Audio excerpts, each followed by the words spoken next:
This video goes through the process of finding the formula for the derivative of inverse cosine. So here's the question. If y is equal to cosine inverse of x, then what's dy dx? Here you're going to need the derivative formula for cosine, you'll need the standard Pythagorean identity, and you'll need this a little bit rarer fact that the range of the inverse cosine function goes from 0 to pi in radians. So start with the setup of y is equal to cosine inverse of x. Use the fact of what an inverse function is to get this. Differentiate both sides with respect to x. Now just be careful that you have this minus sign here, but you're using the chain rule and implicit differentiation. That's why this dy dx appears. Solve for dy dx, and you'll have negative 1 over sine of y. Now we want an expression that doesn't have y over here, so we'll recall this Pythagorean identity. Sine squared y plus cosine squared y is equal to 1.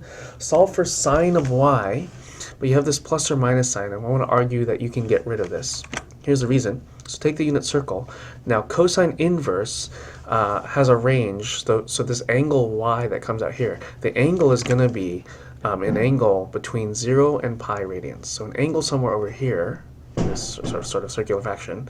And the reason is because this gives you a full range of what the cosine value is, right? From positive 1 all the way to negative 1 over here.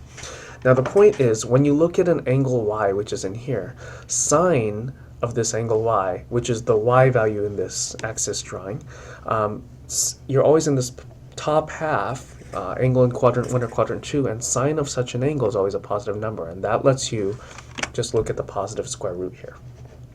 Okay, now you can rewrite this particular equation using this fact that x is equal to cosine of y to get sine y is equal to root 1 minus x squared.